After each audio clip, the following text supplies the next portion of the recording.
Hola, muy buenas tardes tengan todos ustedes. Este es su programa Aprendo en Casa. Yo soy la profesora Gretel Ruiz Mejía, la profe de español, y voy a estar con ustedes en el transcurso de esta lección. Vamos con la clase, pero antes vamos a necesitar los siguientes materiales. Cuaderno de español, muy importante. Un lapicero con el que puedan tomar nota, pero si se sienten más cómodos con un lápiz, en buena hora. También pueden utilizar hojas blancas u hojas rayadas. Si se sienten muy creativos, pueden utilizar colores, como lápices de color, marcadores o todo lo que ustedes necesiten para su lección de hoy. Muy importante, la creatividad que puedan plasmarle y una actitud positiva. No olviden invitar a todos los miembros de su burbuja social con los que estén ahorita en este momento, papás, hermanos, primos, hasta las mascotas son bienvenidas. Lo más importante es que tanto ustedes como yo vamos a aprender. Y no se olviden de estar en un lugar donde se sientan bastante cómodos, pues el desarrollo de esta lección va a depender de la forma en que se sientan hoy. Bueno, quisiera agradecer a Repretel y al Ministerio de Educación Pública por este espacio. Les recuerdo que los aprendizajes de las lecciones anteriores nos van a servir en el reforzamiento de estas. Vamos sin más al inicio de esta clase. Vamos a ver el día de hoy una lectura. Prohibido suicidarse en primavera. Ay, pero no, la lectura no es aburrida, les aseguro, no se van a dormir. Vamos con la presentación, por favor. Prohibido suicidarse en primavera. Argumento. Este es el doctor Ariel. Desde hace unas generaciones atrás, ha habido algunos problemas con los varones que pertenecen a la familia de este doctor, pues llegada a cierta edad en su madurez, se deprimen bastante. La situación llega a tal punto que deciden quitarse la vida, pues pierden las ganas de vivir.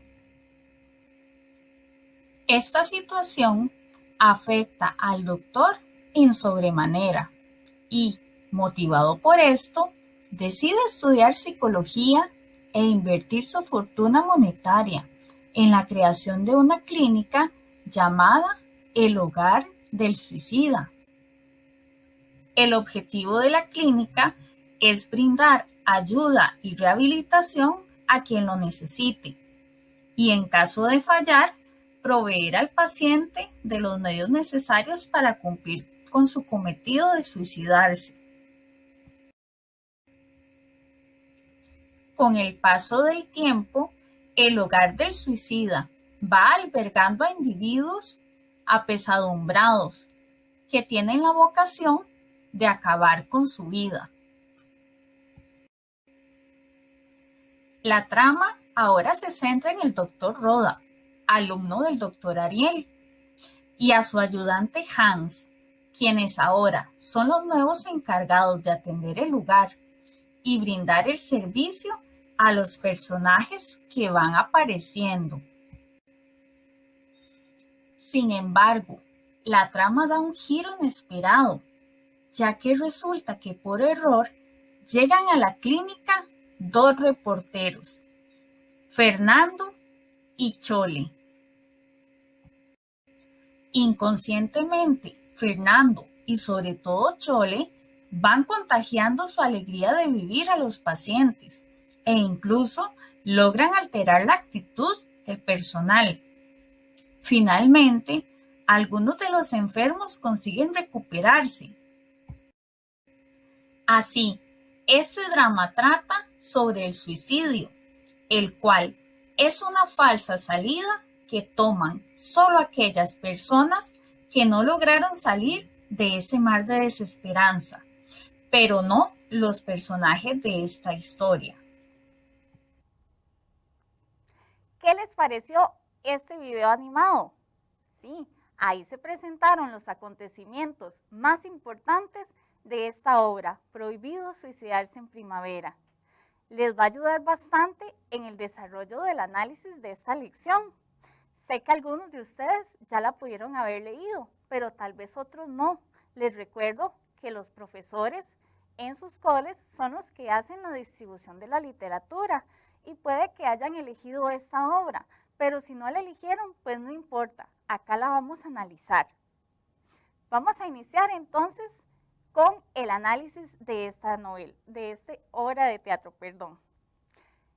El autor es Alejandro Casona, él es de origen español. Vamos a ubicarnos en el género. Recuerden que la literatura se va a dividir según sus características en distintos géneros. La semana anterior habíamos analizado una novela, pues ahora nos toca un drama. ¿Qué características tiene una obra para ubicarse en este género?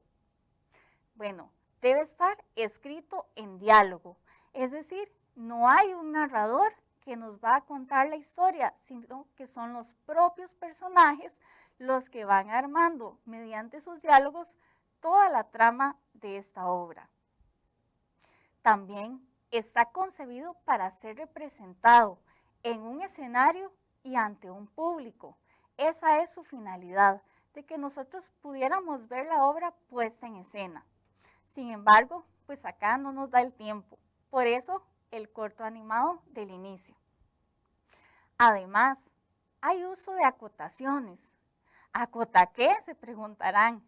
Bueno, las acotaciones son esas indicaciones que escribe el dramaturgo para indicar cómo deben decir los diálogos los personajes, o si al decirlos deben hacer algún gesto, deben levantarse, deben decirlo tristes o alegres. Por lo general, esas indicaciones se escriben entre paréntesis y con letra cursiva para indicar que no es parte del diálogo de los personajes. También va a presentar un hablante básico, que es el equivalente al narrador en el cuento o en la novela, pero el hablante básico solo nos va a dar indicaciones. Por ejemplo, puede aparecer en el prólogo indicándonos el ambiente, cómo está distribuido el escenario, qué artefactos hay o qué elementos están en ese momento. También es el que nos indica las acotaciones. Ahora vamos a ver un poco sobre el contexto. La obra fue escrita en 1937, en el siglo XX. ¿Qué había en ese momento en el mundo? Bueno, acababan de pasar las guerras mundiales, estaba también otro tipo de conflictos en diferentes países. Por lo tanto, había un desencanto generalizado. Y esto afecta también el arte. Recuerden que la literatura también es un tipo de arte. Por lo tanto, las ideas románticas escasean.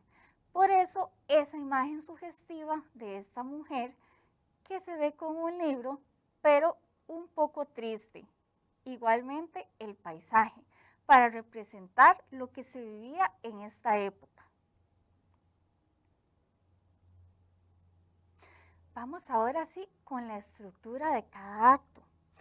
Esta obra está dividida en 3 actos. En el primero se puede ver al doctor Rodas y a Hans haciendo un análisis de historias clínicas. ellos están estudiando cuáles son los factores de suicidio en cada uno de los pacientes. Hans se encuentra triste debido a la falta de suicidios que hay en la clínica. También se empiezan empezamos más bien a enterarnos de las historias de los personajes. Alicia, que termina convirtiéndose en una enfermera de almas. El amante imaginario, que es otro de los personajes. Más adelante vamos a ir con cada uno viendo sus características. También aparece el personaje de Chole y Fernando. Y al final del primer acto también aparece Juan. En el segundo acto, el ambiente se recupera, la situación cambia. Y eso se puede también plasmar físicamente cuando Chole va a cambiar los cuadros de las personas suicidas que estaban en la recepción de la clínica por el cambio a este cuadro de la primavera de Botticelli.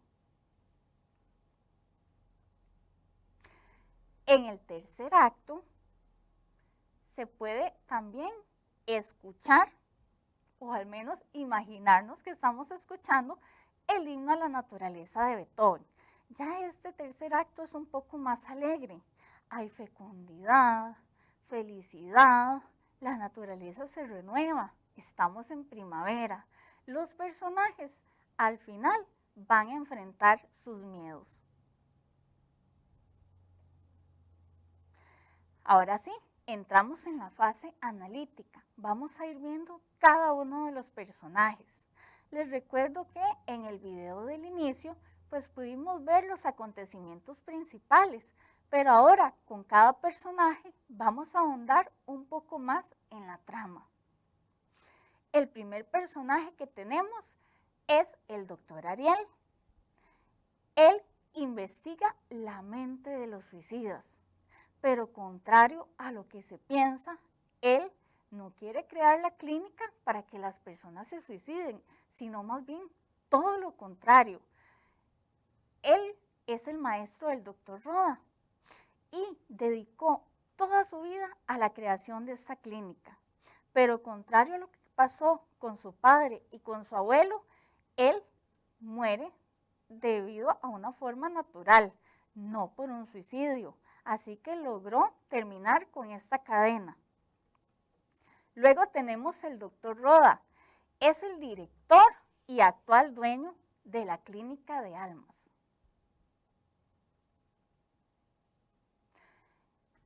Está también el personaje Hans. Él es el ayudante del doctor. Al final, él se da cuenta de que no encaja en la clínica, porque la clínica está para ayudar. Y él se siente un poco bajoneado, pues estaba traumado por lo que vivió en las guerras. Y él ocupaba ver muerte. Y como en la clínica eso no sucedía, decide irse a trabajar a un hospital. Qué triste, ¿verdad? Esperemos que ninguno de los que me están viendo sean o se identifiquen con Hans. Luego, de forma más positiva, vamos con Fernando. Él es un alegre reportero. Además, es novio de Chole y, coincidentemente, hermano de Juan. Su hermano Juan, que es el siguiente personaje, vive melancólico porque su vida no ha salido como él quiere. Está enamorado de Chole, sí, la novia de su hermano Fernando, pero él ama tanto a su hermano que mejor decide ir a la clínica buscando quitarse su vida antes de cometer un asesinato. Luego tenemos a Chole. Ella también es una entusiasta reportera, ama la vida y contagia a todos con esas ganas de vivir. Ya al finalizar la obra, comprende que ella es la causa de la rivalidad entre Fernando y su hermano Juan. Así que decide apartarse, Sin embargo, al final se da cuenta de que esa tampoco es solución y todo termina resolviéndose de una manera pacífica. El personaje de Alicia, bueno, ella es una enfermera que llega por casualidad a la clínica y cuando se da cuenta de para qué es la clínica, decide quedarse trabajando para ayudar a todos. Ella llega en un estado de asustadizo, sin embargo, al final, ella termina asumiendo una identidad.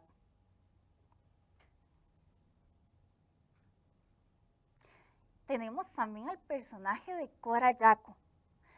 Ella llega a la clínica no para suicidarse, sino para hacer propaganda a su carrera.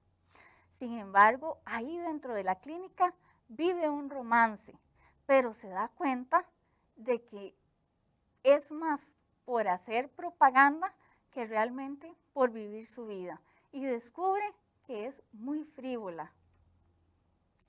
Tenemos también al amante imaginario. Él es un ex empleado de un banco, sufre por amor y está enamorado de Cora Yaco. Sin embargo, luego se da cuenta de que no es de ella de quien está enamorado, sino de la idealización que ha hecho en su cabeza.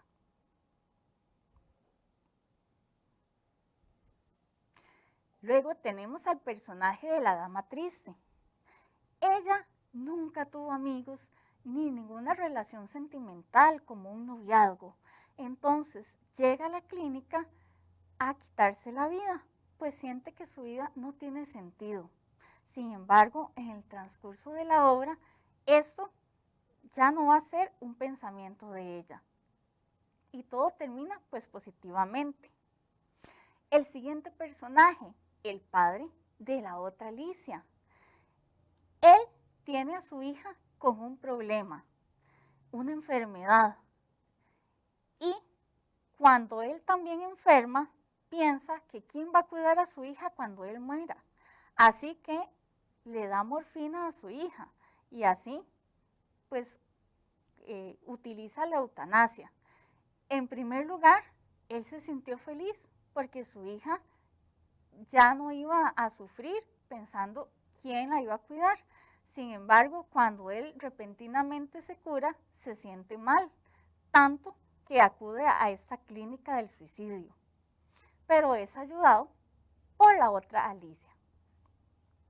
Finalmente, el profesor de filosofía, que también está en un estado de meditación, cabizbajo, sin embargo, al final logra encontrar el verdadero amor. Tenemos acá varios juegos de opuestos, paraíso, infierno.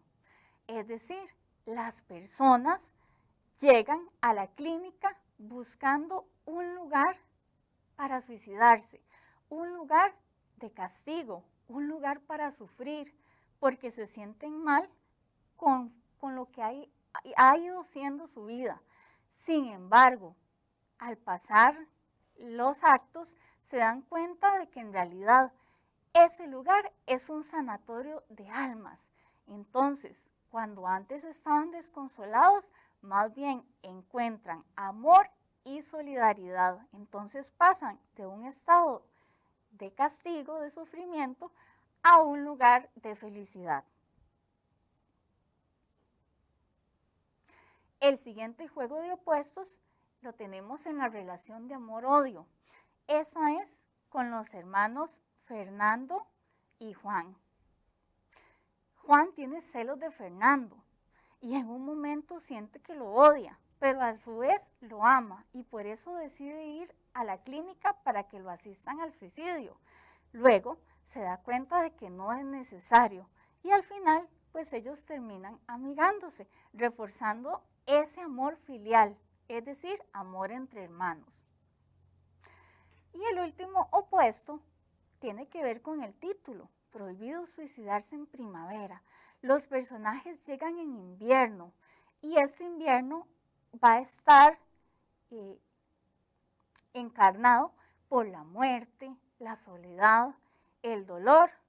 Los personajes van buscando el suicidio como una solución. Sin embargo, conforme avanza la obra, terminan en primavera, que es símbolo de esperanza, vida y amor. Y de hecho es en este momento cuando todos solucionan sus problemas, renuevan su vida y logran ser felices. Entonces, lo que pensábamos que era una obra de tristeza o incluso de muerte, bueno, nos damos cuenta de que no fue así, de que todo es vida y que la vida es hermosa y hay que vivirla. Tenemos ahora los intertextos. ¿Recuerdan la palabra intertextos? Lo vimos la semana anterior. Es cuando un texto hace referencia a otros textos. Y ese texto no necesariamente tiene que ser literario. Puede ser una obra musical, puede ser una pintura, puede ser una escultura. Bueno, y acá tenemos diferentes ejemplos en donde un texto hace referencia a otros.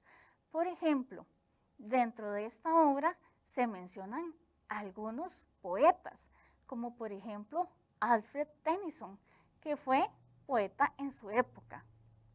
Y también tenemos unos versos muy hermosos que están escritos al inicio. Estos son de Santa Teresa, es decir, los versos eran reales y pertenecen a otro autor, por eso es un intertexto. Dentro del intertexto musical tenemos a Beethoven. También hay una pintura, recuerdan, estuvo en una imagen anterior, que es La Primavera de Botticelli. Y también al inicio de la obra hay varios retratos de ciertos famosos que habían cometido suicidio. Entre ellos tenemos algunos filósofos como Séneca y Sócrates. Tenemos también a la emperatriz Cleopatra y tenemos a Larra, que son figuras importantes que decidieron acabar con su vida. Pero recuerden que al final estos cuadros fueron cambiados por La Primavera, es decir, lo que antes se veía como algo positivo, ¿verdad? Un modelo a seguir, después es cambiado por realmente algo positivo, como fue esta pintura. Finalmente, pues tenemos varios temas que se tratan en la obra. El suicidio, sí. Sin embargo, nadie dentro de esta obra se suicida. Más bien, es un giro inesperado, porque todos los personajes que iban con ese sentimiento de desesperanza, al final lograron descubrir que lo que les faltaba era motivación o la solidaridad de personas que estuvieran a la par de ellos. Y al final nadie se suicida, sino más bien ellos lograron salir adelante y cambiar no solo sus vidas, sino afectar positivamente las de los demás que estaban en la clínica. El tema de la eutanasia, donde se ve el padre de la otra Alicia con su hija. Ella no actúa, sin embargo, él aplica la eutanasia para hacer mejor la vida de su hija. Sin embargo, después descubre que esa no fue la solución. El tema más importante, el valor de la vida. Los personajes apesadumbrados no veían lo positivo de sus vidas, sin embargo, luego lo encontraron. Y el último tema, la psicología inversa. El doctor Ariel crea una clínica para suicidas, pero en realidad era todo lo contrario. Les estaba dando todas las armas necesarias para que ellos se dieran cuenta de cómo podían vivir sus vidas de manera más positiva y de forma esperanzadora, tanto para ellos como para las personas que los rodeaban. Y esto es lo rescatable de esta obra, que en realidad no hay un suicidio, sino vida.